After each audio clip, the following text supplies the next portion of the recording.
36 തരം വിഭവങ്ങളിൽ 30 മട്ടൻ. അതിസമ്പന്നമായ കാശ്മീരി വാസുവാൻ്റെ കഥ പറയാം. കേരളീയർക്ക് നല്ല നാടൻ സദ്യ പോലെ കാശ്മീരികളുടെ സ്വന്തം വിഭവമാണ് കാശ്മീരി വാസുവാൻ. 2 തരം ചോറും 2-3 പച്ചക്കറി വിഭവങ്ങളും ബാക്കി 30ഓളം മട്ടൻ വിഭവങ്ങളും ചേർന്നതാണ് പൂർണ്ണമായ വാസുവാൻ. റിഷ്ത, ഗുഷ്താബ, റോഗൻ ജോഷ്, യക്നി, തൊബക്മാഷ് അങ്ങനെ നീളുന്നു മട്ടൻ വിഭവങ്ങളുടെ പേരുകൾ. ഏറ്റവും മനോഹരമായി പരമ്പരാഗത രീതിയിൽ വാസുവാനുകൾ വിളമ്പുന്നത് പ്രധാനമായും വിവാഹ സദസ്സുകളിലാണ്. അതുമായി ബന്ധപ്പെട്ട പ്രവർത്തനങ്ങളാണ് എനിക്ക് പിറകിൽ പുരോഗമിക്കുന്നത്. ഇനിയാണ് കഥ ആരംഭിക്കുന്നത്.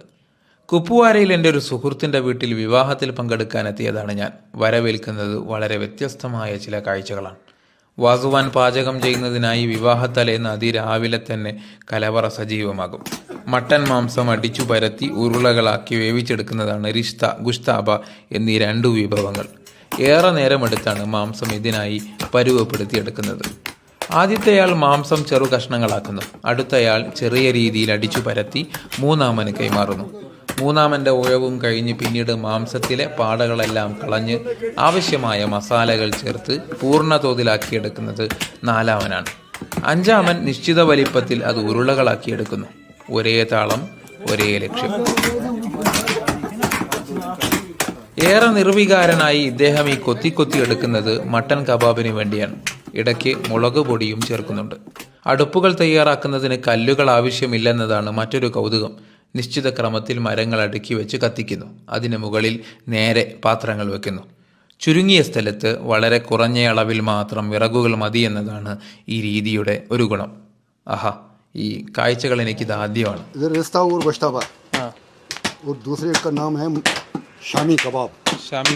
ഏകദേശം 10 പേരടങ്ങിയ സംഘമാണ് വാസുവാൻ തയ്യാറാക്കുന്നത്. പ്രധാനയാൾക്ക് വാസ എന്നാണ് വിളിപ്പേര്. ഭക്ഷണം തയ്യാറാക്കുന്നത് മാത്രമല്ല, വിളമ്പുന്നതും ഇവരുടെ ജോലിയാണ്. ഇനിയാണ് അടുത്ത കഥ. കല്യാണപ്പന്തലിൽ നിലത്തിരുന്ന് 4 പേരടങ്ങുന്ന സംഘം ഒന്നിച്ചാണ് ഭക്ഷണം കഴിക്കേണ്ടത്.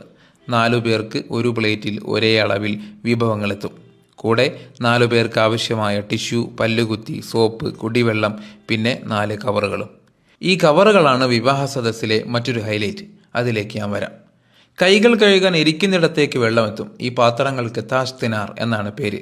ഇനി നമുക്ക് കഴിച്ചു തുടങ്ങാം. ഇപ്പോൾ വിളമ്പിയത് വളരെ കുറഞ്ഞ വിഭവങ്ങൾ മാത്രമാണ്. ബാക്കി വിഭവങ്ങൾ ഘട്ടം ഘട്ടമായാണ് തളികയിലേക്ക് എത്തുക. ഇതാ വന്നു. ഇതാണ് റിഷ്ത. 4 പേർക്ക് ആവശ്യമായ സാലൻ 4 ഭാഗത്തേക്ക് ഒഴിക്കും. ശേഷം റിഷ്തയും. അടുത്ത വിഭവമെത്തി. ഇതാണ് തൊബക്മാഷ്. ശേഷം സാഗു വന്നു, കബാബ് വന്നു, ഗുഷ്താബയും വന്നു. കൂടെ ഒരു പ്ലാസ്റ്റിക് കത്തിയും. ഗുഷ്താബ പക്ഷേ ഒന്നേയുള്ളൂ. ഇനി ഇത് 4 പേർക്ക് തുല്യ അളവിൽ വീതിക്കാൻ ഒരാൾ മുൻകൈയെടുക്കണം. അതാണ് രീതി. വിളമ്പുന്നതെല്ലാം കഴിക്കാനുള്ളതല്ല, കഴിക്കാൻ സാധിക്കുകയുമില്ല. പകരം നേരത്തെ തന്ന കവറിലേക്ക് ആവശ്യാനുസരണം മാറ്റിവെക്കാം. അത് നമ്മുടെ വീട്ടിലേക്കുള്ളതാണ്. ഓരോരുത്തരും അവരുടെ കവറുകളിലേക്ക് വിഭവങ്ങൾ നിറക്കുന്നു. കല്യാണത്തിൽ പങ്കെടുക്കാൻ വന്നവർക്കെല്ലാം മട്ടൻ വിഭവങ്ങൾ നിറച്ച കവറുകളുമായി മടങ്ങാം. കൗതുകം നിറഞ്ഞ കാഴ്ചകൾ. ഭക്ഷണശേഷം കൈകൾ കഴുകാൻ ഇരിക്കുന്നിടത്തേക്ക് തന്നെ വീണ്ടും താഷ്തിനാറത്തും. എന്തുമാത്രം വ്യത്യസ്തതകളാണ് നമ്മുടെ ഈ രാജ്യത്തുള്ളത് എന്നാണ് ഈ കാഴ്ചകൾ ഇങ്ങനെ കണ്ടു നിൽക്കുമ്പോൾ ഞാൻ ആലോചിച്ചത്. ആഹാ, ഗംഭീരം. ഇതിനെ സാർ, ഒരുപാട് കാലത്ത് ആഗ്രഹമായിരുന്നു ഒരു കശ്മീരി കല്യാണത്തിൽ പങ്കെടുക്കണത്. അത് ഏതായാലും സാധിച്ചു. സംഗതി എങ്ങനെ ഉണ്ടായിരുന്നു? സംഗതി മനസ്സും നിറഞ്ഞ്, വയറും നിറഞ്ഞ്, കവറും നിറഞ്ഞ്. എത്ര മനോഹരമായ ആചാരങ്ങൾ. വീണ്ടും കാണാം.